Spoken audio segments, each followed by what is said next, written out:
Hi everyone, welcome to my channel. My name is Dinelle and guys, happy 2022.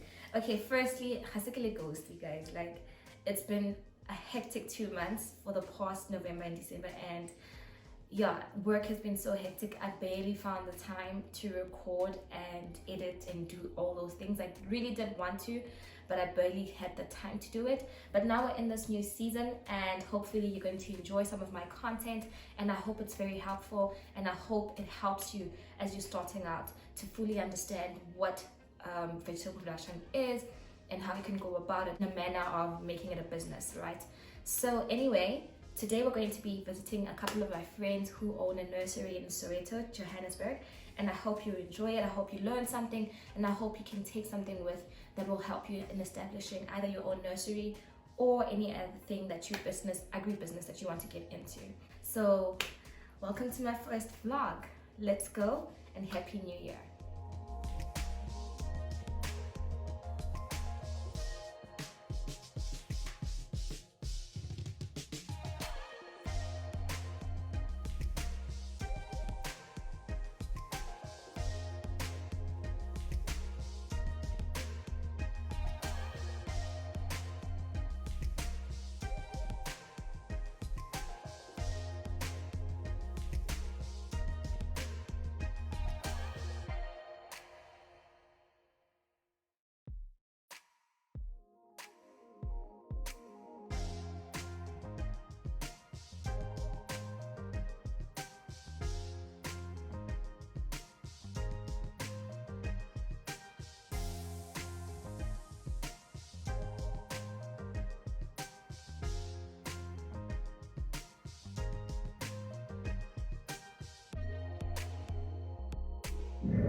guys, we're finally here at Evergrow. I'm just going to take you on a tour, and then we're going to speak to the people that founded it, and then we're good to go.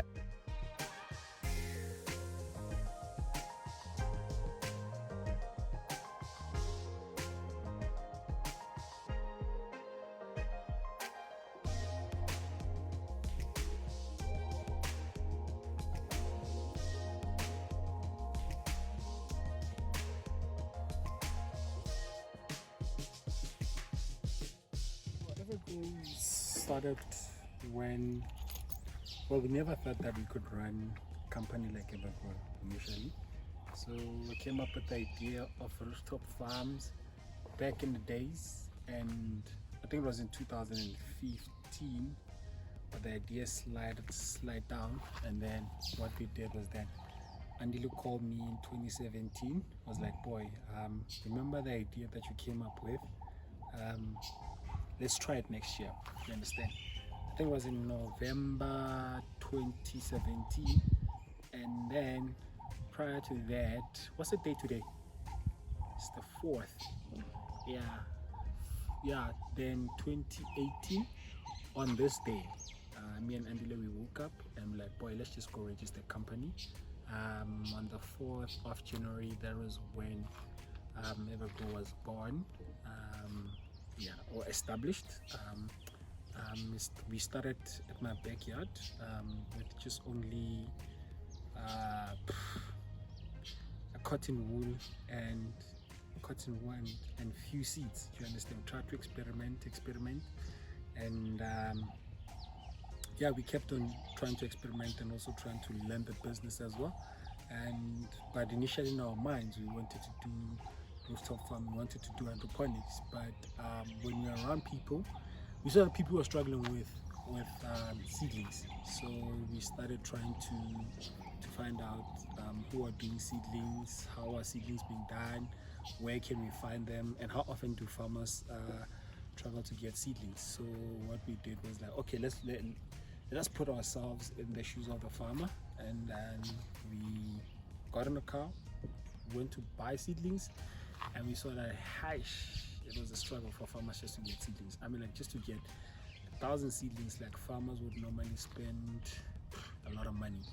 So we're like, man, let's just try to build up a business case with vegetable seedlings, and that's when we joined Whipsy, which is called Wouldn't It Be Cool?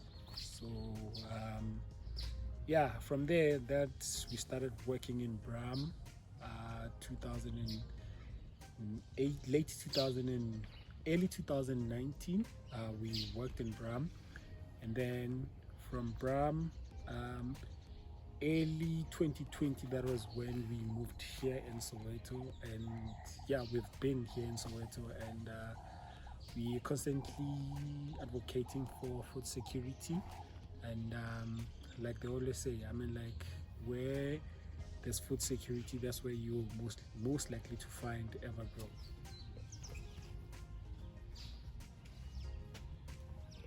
One, it's not just about planting a seed and then you expect it to germinate. Two, look, seedlings are so fragile. One mistake, it's an intensive care, this one, you know. It's easy to make mistakes, and you need to be highly technical. And another thing is that there's no holiday here. You constantly need to be at the nursery Monday to Sunday. Shucks. Yeah, I mean, like, we are on 230,000 seedlings. So, for capacity, when I start a nursery business, you are in a remote area where people don't particularly have a nursery, and you want to be somebody that supplies the farmers around you with seedlings. How do you start? Let's say right now you've registered your business. What's next? How do I get people that are going to do the net house? Should I do a net house, a tunnel, open field? What's the cost that goes into establishing just a standard one, not even a big one, but just a standard one. And yeah. I think the first thing that you need to consider first, if you want to do a nursery, if you want to do a vegetable seedling nursery or floriculture. So I mean, like with us, we identified what our people are most likely to eat.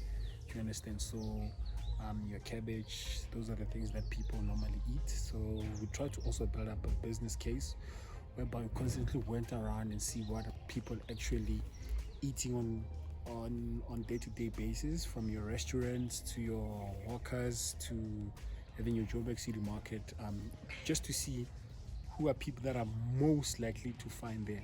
So we saw that there were small-scale farmers, and we interviewed them as well. So these are the things that we actually did before we actually tried to come up with the nursery. And look, at first, just to be honest, just to coming up with a standard nursery, there are pros and cons.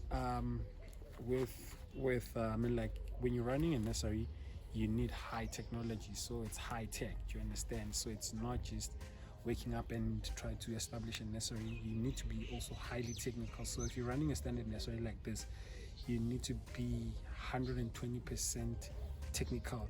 You spoke about market research. So is it the same one where you would do for a farmer? So in case of a farmer, they would now go to the market and see what products there are and things like that.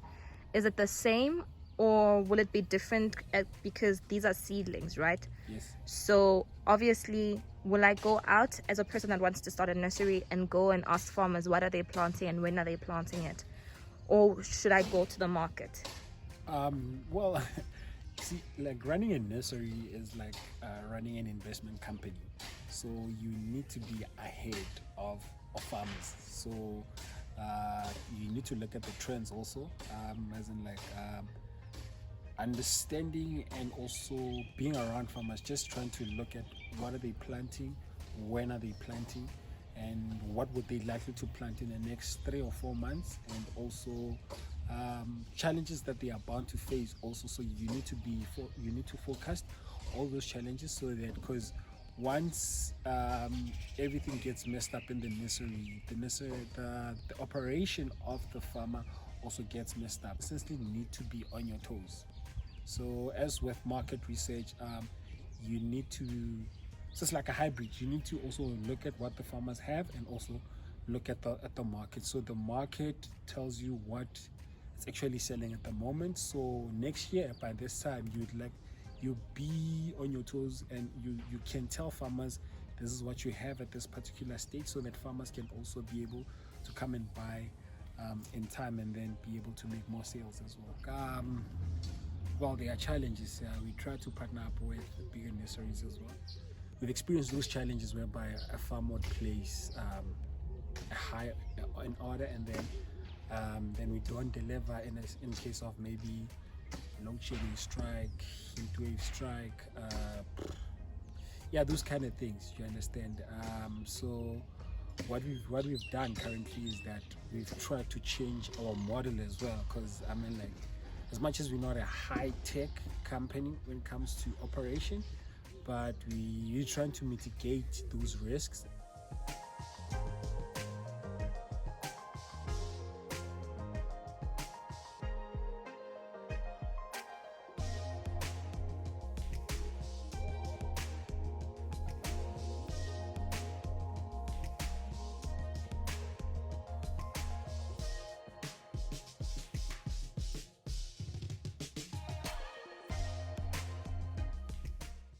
Okay, you said 2 scoops, ne? Yeah, 3 large scoops, 2, 3. Okay, 3. Yes.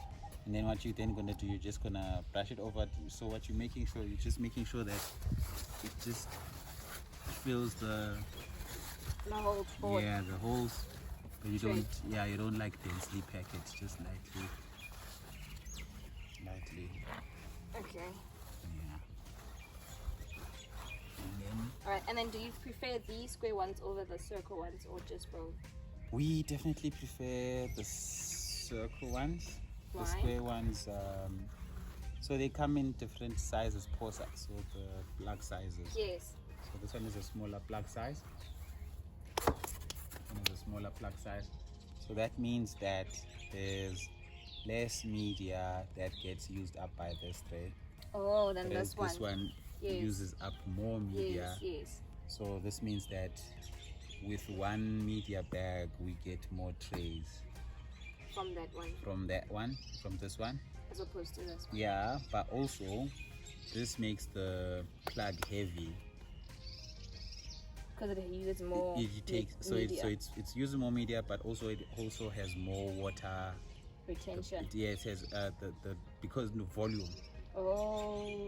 So it makes these trays end up heavier than these. So these trays are lighter, but even the lighter they've got less media, but even the roots they are much better here. They develop much better. So this would be a dense plug and this would be a fluffy light plug.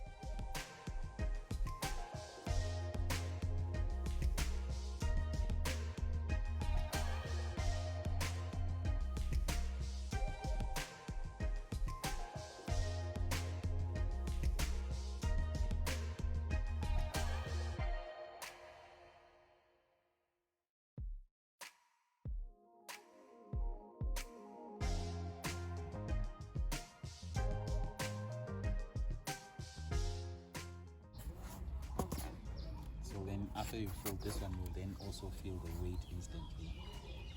The weight difference you'll feel instantly.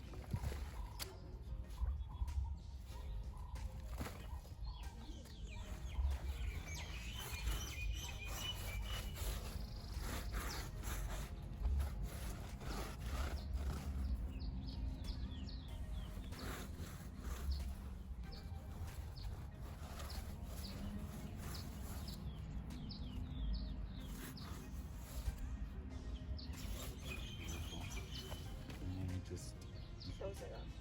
close it off and then you just pull it out there. True. It is lighter. It's lighter. It feels lighter. And then after this step, we are then dabbling. So I'll bring the dabbler through and you can have a shot of that. As in both. Okay.